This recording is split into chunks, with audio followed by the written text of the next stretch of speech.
we were able to move the conversation from race to class. And I thought a ton about the question. First of all, we have to acknowledge they're very closely overlapping because disproportionately, you know this very well, I know the country knows this very well, disproportionately black folks and other minorities, especially black folks, are very poor. So, you know, if you're black kid from the poor side of town, you're behind the eight ball, and at some level it doesn't matter whether it's because of your skin color or because you're poor. But of course, we also say being black and poor is much worse than just being poor. And so there are, at all levels of the income hierarchy, being black is a disadvantage in terms of for the next generation. And especially with respect to wealth, blacks are much, for the same level of education, blacks are much less wealthy than comparable white, equally well educated whites. So there's a purely racial penalty that's pretty big, and a big class penalty. If I had to guess, I'd guess that probably the purely class penalty is probably twice as high as the purely racial penalty, but that's a false way of thinking about it because they overlap so much that lots of black kids are getting a double whammy of disadvantage.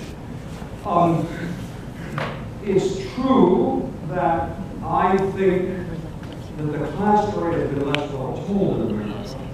And so if you say you're interested in poverty in America, I'll show you the data. If you say you're interested in poverty in America, 95% of Americans think you're talking about race.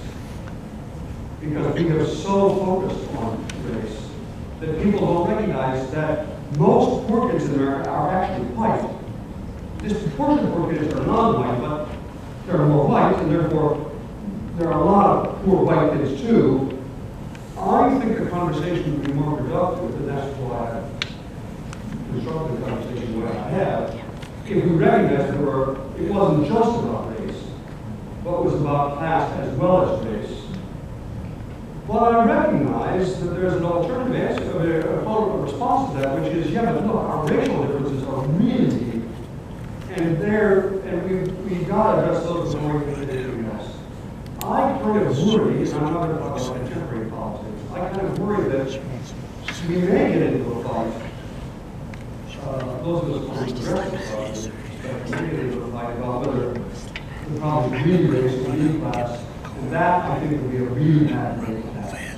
Because it gets against each other, two groups that wealthy folks in America have always tried to get against each other, native, poor, white, and blacks. And I think what we got to do is construct a dialogue that includes both racial and class component. But I admit to you, this is the problem, not a descriptive statistical problem, but a rhetorical problem that I'm less sure I know what the right answer is. What do you think the right answer is?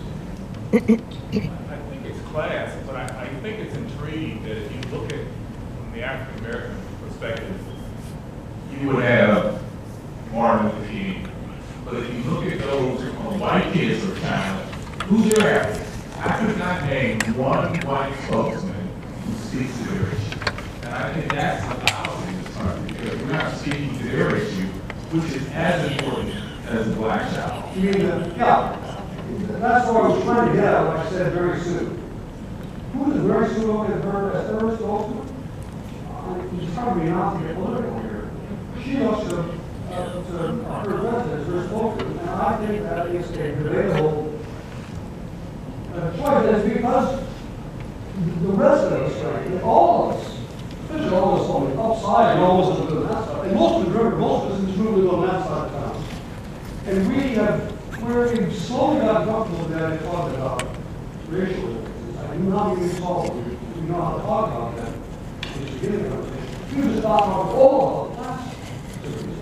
So I think we need to do both, but I don't know. Dr. Putnam will take one more question. Yeah, okay. Go ahead. Oh, I'm going to choose?